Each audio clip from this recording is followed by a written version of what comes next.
여러분 안녕하십니까? VOA 모닝뉴스 시작합니다. 미국 상원 군사위원회 공화당 진영이 새해 북한 문제와 관련한 큰 움직임을 예고했습니다. 북한의 탄도미사일 위협과 점점 강화되고 있는 북러 군사협력을 겨냥한 새로운 입법 조치가 예상됩니다. 조상진 기자가 보도합니다. 미국 상원 군사위원회 공화당 측 관계자는 내년 초 북한 문제에 대해 위원회 차원의 큰 움직임을 계획하고 있다고 밝혔습니다.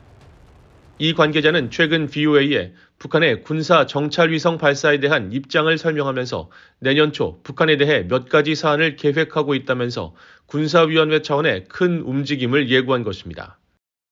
이 같은 설명은 북한의 지속적인 탄도미사일 발사와 북러 군사협력이 강화되고 있는 가운데 나온 것인데 이 관계자는 다만 큰 움직임이 구체적으로 무엇인지에 대해서는 언급하지 않았습니다. 앞서 상원 군사위원회 공화당 간사인 로저 위커 의원은 최근 국방수권법안 관련 상하원 군사위 비공개 회의에서 북한을 지목하면서 적성국 간 연대 문제를 지적한 바 있습니다. 군사위 공화당 측이 공개한 자료에 따르면 위커 의원은 이달 초 비공개 회의에서 잭 리드 상원 군사위원장은 중국과 러시아, 이란을 언급했는데 나는 북한도 언급하고 싶다며 미국의 적국들은 연대하고 있고 이들의 연대는 공개적이며 대놓고 이뤄지면서 그들은 우리를 해치려 한다는 공통점이 있다고 지적했습니다. 2024 회계연도 미국 국방정책의 방향과 예산을 정한 국방수권법안을 처리할 당시에도 공화당은 북한 등 적대국들을 하나하나 거론하면서 법 제정의 중요성을 강조했습니다. Enacting the NDA has never been more vital than today. America and our allies face unprecedented and rapidly evolving threats from China, Russia, Iran, North Korea, and terrorist organizations throughout the world. 의회는 고유의 감독 권한을 활용한 청문회 개최 등을 통해 특정 사안에 대한 대중의 인식을 높이거나 행정부에 대한 관련 감독을 강화할 수 있습니다. 행정부의 특정 조치를 요구하는 법안이나 의회의 입장을 분명히 하는 결의안 발의도 가능합니다. 전문가들은 군사위 차원에서 이뤄질 북한 관련 큰 움직임은 북한의 탄도미사일 역량에 초점이 맞춰질 가능성이 높다고 전망했습니다. 특히 북한의 위협 증대를 고려한 미사일 방어 태세를 재검토할 가능성이 높습니다. 실제로 의회는 2024 회계연도 국방수권법 제정을 통해 북한의 고체원료 추진 ICBM 개발을 고려한 미군 태세 재검토를 미사일 방어청에 요구하기도 했습니다. VOA 뉴스 조상진입니다. 영국 정부가 국제 비확산 체제를 훼손하는 러시아와 북한 간의 군사 협력에 우려를 표하고 새 회계연도 확산 방지 프로그램 지침을 통해 북한의 무기 이전이 제기하는 위협에 대한 대응 조치와 연구를 지원할 것이라고 밝혔습니다.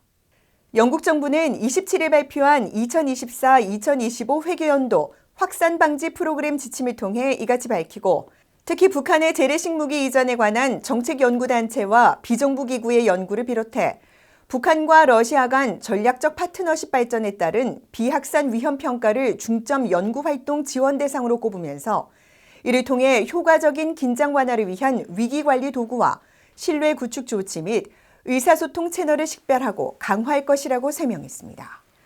영국 외무부는 28일 확산 방지 프로그램 지침에 담긴 북한의 확산 위협에 관한 VOA의 질문에 영내는 물론 전 세계 평화와 안정을 더욱 위협하고 국제 비확산 체제를 심각하게 훼손할 수 있는 핵 또는 탄도미사일 관련 기술이 북한으로 이전될 가능성에 대해 깊이 우려하고 있으며 관련 유엔 안보리 결의를 위반하는 북한에서 러시아로의 무기 이전에 강력히 규탄한다고 밝혔습니다.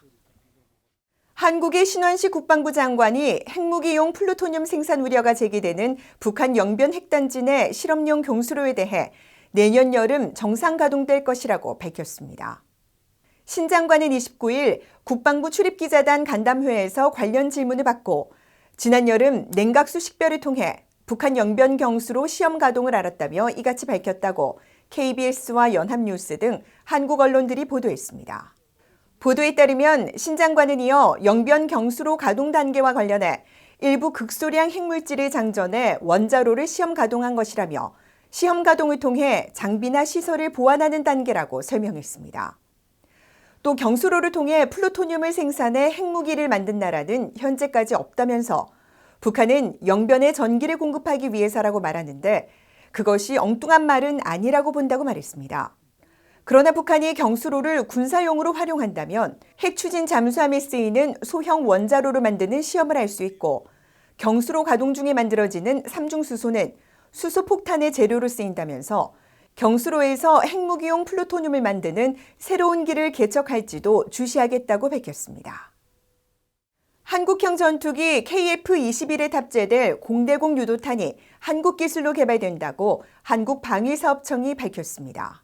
한국방위사업청은 29일 제158회 방위사업추진위원회 회의에서 KF-21에 장착될 단거리 공대공 유도탄을 확보하는 단거리 공대공 유도탄 2 사업을 국내 개발 방식으로 추진하기로 의결했다고 밝혔습니다.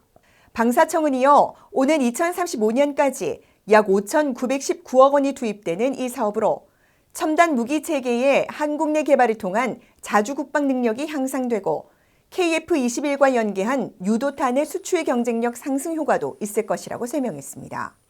이날 회의에서는 육군의 항공 타격 작전과 공중 강습 작전을 수행하는 소형 무장 헬기 탑재 공대지 유도탄 최초 양산 사업 계획과 해상 작전 헬기 2 사업 추진 기본 전략, 지휘 헬기 2 사업 추진 기본 전략 등도 의결됐습니다.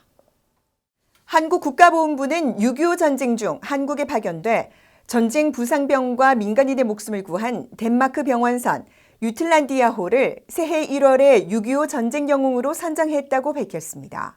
한국 국가보훈부는 29일 보도자료를 통해 이같이 밝히면서 북한의 기습 공격으로 한국 전쟁이 촉발된 뒤 이틀 뒤인 1950년 6월 27일 유엔이 한국에 대한 군사 원조를 결의하자 덴마크 정부는 의료 지원 제공을 결정하고 유틀란디아호 파견을 결정했다고 밝혔습니다.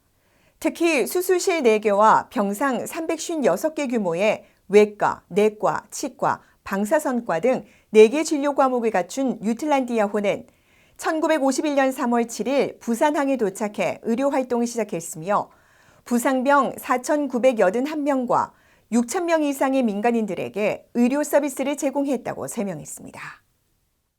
이상으로 VOA 모닝 뉴스를 모두 마칩니다. 시청해주신 여러분 고맙습니다.